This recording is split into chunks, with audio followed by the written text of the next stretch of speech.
നാഴികയ്ക്ക് 40 വട്ടം നാരീശക്തിയെക്കുറിച്ച് വാതോരാതെ സംസാരിക്കുന്നതിൽ എപ്പോഴും മുന്നിലാണ് നമ്മുടെ പ്രധാനമന്ത്രി നരേന്ദ്രമോദി.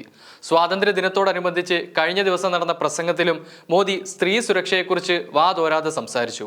എന്നാൽ അതേസമയം തന്നെ രാജ്യം സ്വാതന്ത്ര്യദിനം ആഘോഷിക്കുമ്പോൾ കൊൽക്കത്തൻ തെരുവുകൾ കലാപത്താൽ ആളിക്കത്തുകയായിരുന്നു. എപ്പോഴൊക്കെ നരേന്ദ്രമോദി സ്ത്രീ സുരക്ഷയെക്കുറിച്ച് സംസാരിച്ചിട്ടുണ്ടോ അപ്പോഴൊക്കെ നമ്മുടെ മനസ്സിലേക്ക് ആദ്യം എത്തുന്ന പേര് ബിൽക്കിസ് ബാനുവിന്റെയാണ്. ബിൽക്കിസ് ബാനുവിന് നൽകാൻ കഴിയാത്ത എന്ത് സുരക്ഷയാണ് മോദി രാജ്യത്തെ മറ്റു സ്ത്രീകൾക്ക് നൽകുന്നതെന്ന ചോദ്യം എല്ലാ കാലത്തും ഉയർന്നു വരാറുണ്ട്. ഇപ്പോഴും ഉയർന്നു വന്നു. സ്ത്രീ സുരക്ഷയെക്കുറിച്ചുള്ള പ്രധാനമന്ത്രി നരേന്ദ്രമോദിയുടെ സ്വാതന്ത്ര്യദിന പ്രസംഗത്തെ അതിരൂക്ഷമായ ഭാഷയിൽ തന്നെ വിമർശിച്ചുകൊണ്ട് രംഗത്ത് വന്നത് എംപിയും AIMIM പ്രസിഡന്റുമായ അസദ്ദീൻ ഉവൈസിയാണ്. മോദി തന്നെ സ്ത്രീ സുരക്ഷയെ ഗൗരവമായി കാണുന്നില്ലെങ്കിൽ ജനങ്ങൾ എങ്ങനെ മാറ്റം പ്രതീക്ഷിക്കാനാകുമെന്നാണ് ഉവൈസി ചോദിച്ചത്. സ്വാതന്ത്ര്യദിന പ്രസംഗത്തിൽ നരേന്ദ്രമോദി സ്ത്രീ സുരക്ഷയിൽ ആശങ്ക പ്രകടിപ്പിച്ചു. ബിൽക്കിസ് ബാനുവിനെ ബലാത്സംഗം ചെയ്തവരെയും അവളുടെ കുടുംബത്തെ കൊലപ്പെടുത്തിയവരെയും മോചിപ്പിക്കാൻ അനുമതി നൽകിയത് BJP സർക്കാരാണ്. 15 വർഷമായിരുന്നു അവർ നീതിക്ക് വേണ്ടി പോരാടിയത്. ഇക്കാലം അത്രയും ഗുജറാത്ത് മുഖ്യമന്ത്രിയായിരുന്നു നരേന്ദ്രമോദി. ഇത്തരത്തിലായിരുന്നു എക്സിൽ പങ്കുവച്ച പോസ്റ്റിൽ ഉവൈസി കുറിച്ചത്. എന്തായിരുന്നു ബിൽക്കിസ് ബാനു ജീവിതത്തിൽ സംഭവിച്ചത്? 2022 ഫെബ്രുവരി 27 ഗോദ്രയിൽ സബർമതി ട്രെയിൻ തീവപ്പിന് ശേഷം ഗുജറാത്ത് സംഘർഷഭരിതമായ ഒരു കാലഘട്ടത്തിലൂടെയായിരുന്നു മുന്നോട്ട് പോയത്. 59ഓളം കർ സേവകർക്കാണ് അന്ന് ട്രെയിൻ ദുരന്തത്തിൽ ജീവൻ നഷ്ടപ്പെട്ടത്.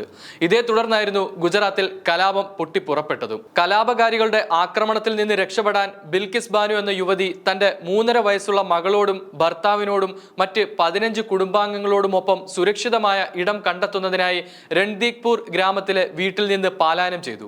5 മാസം പ്രായമുള്ള ഗർഭിണിയായിരുന്നു അന്ന് 19കാരിയായ ബിൽക്കിസ് ബാനു. ബക്രീദ് ദിനത്തിൽ ദാഹോദിലും പരിസര പ്രദേശങ്ങളിലും കലാപകാരികൾ നിരവധി വീടുകൾ അഗ്നിക്കിരയാക്കിയിരുന്നു. ചബർവാദ് ജില്ലയിലാണ് ബിൽക്കിസിന്റെ കുടുംബം സുരക്ഷ തേടിയത്. 2022 മാർച്ച് 3 ചബർവാദ് ഗ്രാമത്തിലെത്തി അവിടെയുള്ള ഒരു വയലിൽ ഒളിച്ചു. നിർഭാഗ്യവശാൽ മാരകായുധങ്ങളുമായി എത്തിയ ഒരു സംഘം ബിൽക്കിസിനെയും കുടുംബത്തെയും ആക്രമിക്കുകയായിരുന്നു. 20 മുതൽ 30 വരെ ആളുകളടങ്ങിയ സംഘമായിരുന്നു ഇവരെ ആക്രമിച്ചത്. ഈ ആക്രമികളിൽ 11 പേരും ബിൽക്കിസിനെ കൂട്ടബലാത്സംഗം ചെയ്തു. 7 കുടുംബാംഗങ്ങളെ കൊലപ്പെടുത്തി.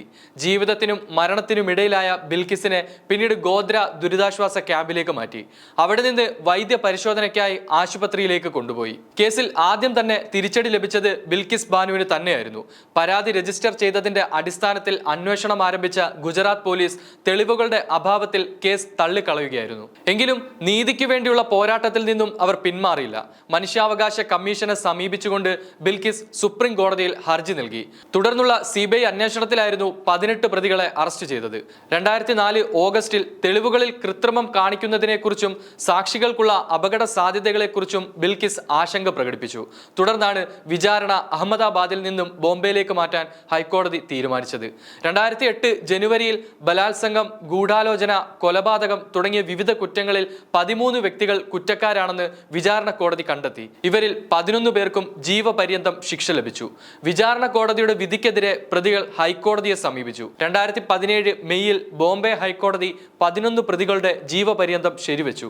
പിന്നീട് 15 വർഷം തടവ് പൂർത്തിയാക്കിയെന്നും മോചിപ്പിക്കണമെന്നും ആവശ്യപ്പെട്ട് തടവുകാരിലൊരാൾ സുപ്രീം കോടതിയെ സമീപിച്ചു. വിഷയം പരിഗണിക്കാൻ ഗുജറാത്ത് സർക്കാരിനോട് കോടതി നിർദ്ദേശിച്ചു. തുടർന്ന് പഞ്ചമഹൽസ് കളക്ടർ സുജാൽ മായാത്രയുടെ നേതൃത്വത്തിൽ ഒരു സമിതി രൂപീകരിച്ചു. ഈ സമിതിയുടെ ശുപാർശയുടെ അടിസ്ഥാനത്തിലാണ് 11 പ്രതികളെയും BJP സർക്കാർ മോചിപ്പിച്ചത്.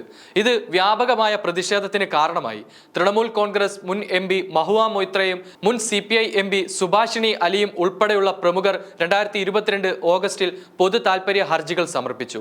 തുടർന്ന് 2022 നവംബറിൽ 11 പേരെ മോചിപ്പിക്കാനുള്ള ഗുജറാത്ത് സർക്കാരിന്റെ തീരുമാനത്തിനെതിരെ ബിൽക്കിസ് ബാനു തന്നെ സുപ്രീം കോടതിയിൽ അപ്പീൽ നൽകി. ഇതിനൊടുവിലാണ് പ്രതികളെ വിട്ടയക്കാൻ അനുമതി നൽകിയ ഹൈക്കോടതി ഉത്തരവ് സുപ്രീം കോടതി ഇപ്പോൾ റദ്ദാക്കിയിരിക്കുന്നത്. ബിൽക്കിസ് ബാനു കേസിലെ 11 പ്രതികളുടെ അകാല മോചനം ചോദ്യം ചെയ്തുള്ള ഹർജിയിൽ കഴമ്പുണ്ടെന്ന് ജസ്റ്റിസുമാരായ BV നാഗരത്ന, ഉജ്വൽ ഭൂയാൻ എന്നിവരടങ്ങിയ ബെഞ്ച് അംഗീകരിച്ചു. ഇപ്പോൾ ഗുജറാത്ത് സർക്കാർ തങ്ങളെ വിട്ടയച്ചത് റദ്ദാക്കിയ സുപ്രീം കോടതി വിധിക്കെതിരെ ഹർജിയുമായി നീങ്ങുകയാണ് കുറ്റവാളികൾ. 11 പേരിൽ രാധേശ്യാം, ഭഗവാൻ ദാസ്, രാജുഭായ്, ബാബുലാൽ എന്നീ കുറ്റവാളികളാണ് ജനുവരി 8 വിധി റദ്ദാക്കണമെന്നാവശ്യപ്പെട്ട് സുപ്രീം കോടതിയിൽ ഹർജി നൽകിയത്. പ്രതികളെ വിട്ടയക്കാൻ ഗുജറാത്ത് സർക്കാരിന് അധികാരമില്ലെന്ന സുപ്രീം കോടതിയുടെ നിരീക്ഷണം നിരീക്ഷണം തെറ്റാണെന്നാണ് ഹർജിയിൽ കുറ്റവാളികൾ അവകാശപ്പെടുന്നത്. ബിൽക്കിസ് ബാനു കേസിൽ പ്രതികളെ ഗുജറാത്ത് സർക്കാർ വിട്ടയച്ചത് സുപ്രീം കോടതി റദ്ദാക്കിയതോടെ 11 പ്രതികളും വീണ്ടും ജയിലിലേക്ക് പോയിരുന്നു. പ്രതികളെ വിട്ടയക്കാൻ ഗുജറാത്ത് സർക്കാരിന് അധികാരമില്ലെന്നും വിചാരണ നടന്ന മഹാരാഷ്ട്രയിലെ സർക്കാരിനാണ് പ്രതികളെ വിട്ടയക്കാനുള്ള അവകാശമെന്നും ജസ്റ്റിസുമാരായ BV നാഗരത്ന, ഉജ്ജൻ ഭൂയാൻ എന്നിവരടങ്ങിയ ബെഞ്ച് വിധിച്ചിരുന്നു. ഇതായിരുന്നു ബിൽക്കിസ് ബാനു കേസിന്റെ നാൾവഴികൾ.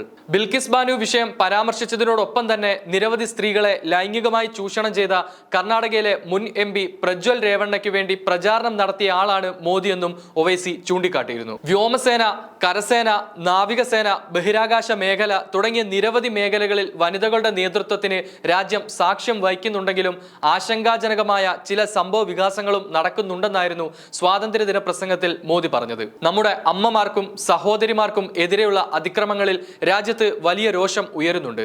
എനിക്കത് മനസ്സിലാക്കാനായി സാധിക്കും. രാജ്യവും സമൂഹവും നമ്മുടെ സംസ്ഥാന സർക്കാരുകളും ഇത് ഗൗരവമായി കാണേണ്ടതുണ്ട്. സ്ത്രീകൾക്കെതിരായ കുറ്റകൃത്യങ്ങൾ എത്രയും വേഗം അന്വേഷിക്കണം. ദുഷ്പ്രവർത്തികളിൽ ഏർപ്പെടുന്നവർ എത്രയും വേഗം കർശനമായ ശിക്ഷ അനുഭവിക്കണം. സമൂഹത്തിൽ വിശ്വാസം സൃഷ്ടിക്കാൻ ഇത് ആവശ്യമാണ് എന്നായിരുന്നു പ്രധാനമന്ത്രി പറഞ്ഞത്. കൊൽക്കത്തയിൽ വനിതാ ഡോക്ടർ ക്രൂരമായി ബലാത്സംഗത്തിനിരയായി കൊല്ലപ്പെട്ട സംഭവത്തെ മുൻനിർത്തിയായിരുന്നു മോദിയുടെ പ്രസംഗം.